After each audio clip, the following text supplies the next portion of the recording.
Have you ever heard of lack of money is a little bit of a problem? You know what? Lack of money, it's never, ever, ever a problem. What I mean by that? Lack of money is simply a symptom of the problem, but it's not the cause of the problem. What the problem really is lack of skill. Have you ever heard stories of lottery winners who suddenly have a windfall of money coming into their lives, millions and millions of dollars, only found themselves a few years later broke, bankrupt, actually sometimes worse off when they were financially? Now, why is that? They have money, but they don't have the skills of the rich. I am rich not because of my money, because I started with no money. I was in debt. I was hundreds of thousands of dollars in debt. I am rich because of my skills. So today I'm going to teach you the 7 skills that I have mastered. The 7 skills that I believe you need to understand and master if you want to be rich. Now, as I go through each skill, I want you to ask yourself the question and comment below and rate yourself from a 0 to 10. 0 being like absolutely horrible, like you suck, and 10 being world class. So here we go. Skill number 1. The ability to talk to customers persuasively. I call that closing skill. Do you know how to close? Can you articulate the value of what you do to your potential clients? Do you know how to ask powerful questions that compel people to buy? Are you comfortable talking to strangers, presenting your ideas, demonstrating your product or service? Closing skill, I believe it's one of the most important, if not the most important skills you need to master if you want to be rich. When you're talking to customers, you're closing. When you're talking to vendors, trying to persuade them to give you better terms, guess what? You are closing. When you're talking to your employees, you are closing. So that's skill number 1. The number 2 skill that would make you rich, and that is the ability to speak to groups. I call that public speaking skill. You see, do you know the number 1 fear that most people have in life? It's not snake and it's not even death. The number 1 fear that most people have is public speaking. Now, why do so many people, why are they afraid of speaking to groups most of the time? Because they worry about if they're gonna sound stupid, or how do they look, or they are afraid because they might say something wrong.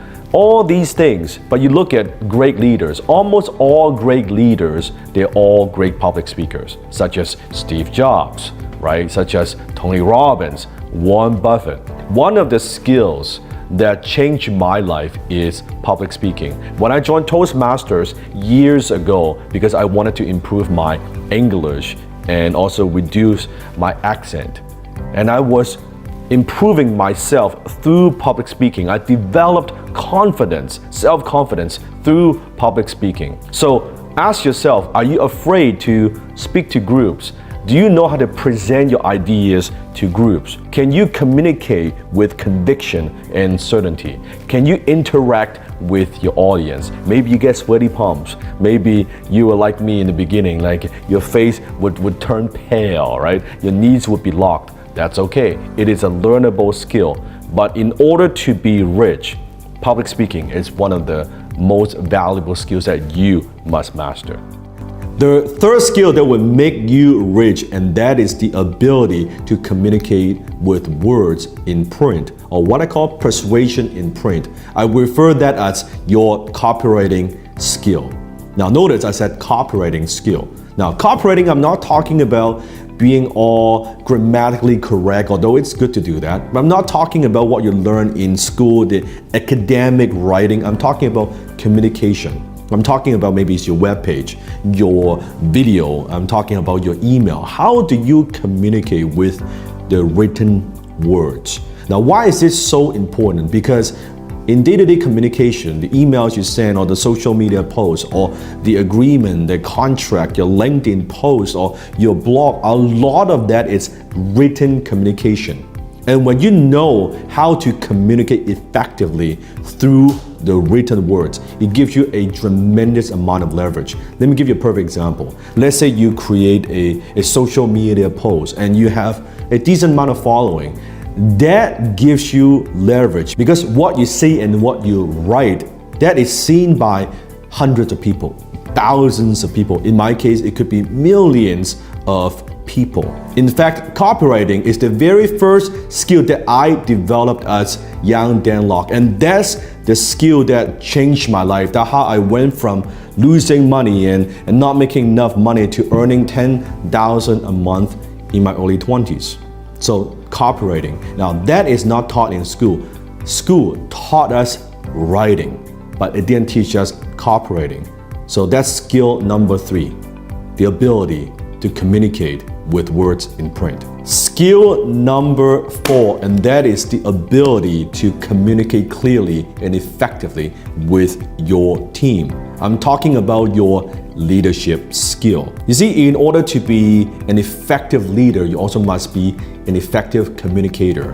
Do you know what the vision it is for your company? And are you communicating that with your team members? Do you communicate clearly the vision to your team? Do you know how to create a good culture within your organization? You see, all that is leadership skill.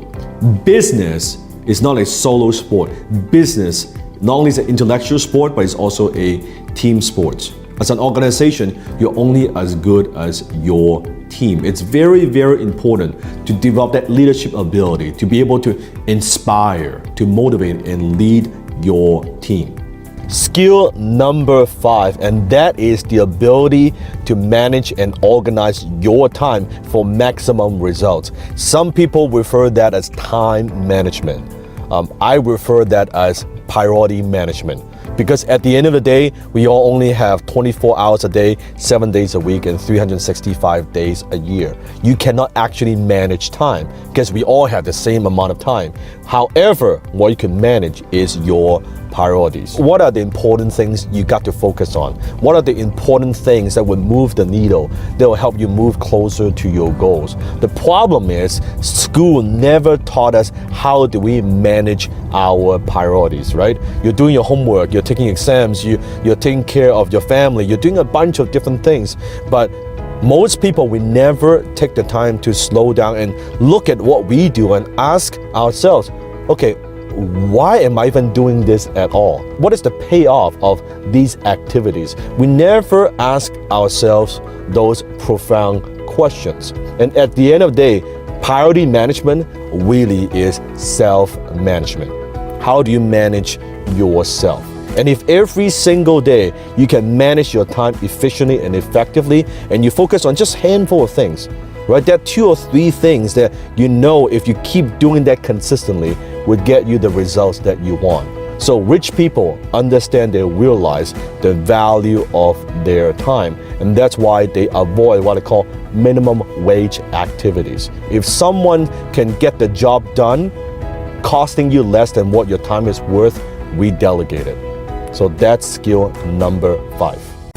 Skill number 6, and that is the ability to read financial statements. I call that financial literacy skill. Now, this skill is not taught in school. In school, how do we measure how well we do? Your scorecard. Are you getting A? Are you getting a B? Are you getting a C? Well, in the real world, in the business world, we look at your financial statements. Your financial statements, they are your scorecard. It tells us how well you are doing financially. How well are you managing your money? Now you may be thinking, well, Dan, are you asking me to be an accountant, like take an accounting course or be a bookkeeper, things like that? No, but you do need to understand the language of money. Financial literacy, that's the language of money. How money works, your balance sheet, your income statement, your cash flow statement. When you look at the statement, do you just look at the number and say, oh my God, man, I don't know what's going on, or I'm not making enough money this year in this fall, or I'm having a loss this year in business? Or can you read between the lines? What is it telling me? What's the story? How am I managing my money, right? And you need to understand the basics of some of these vocabularies of money.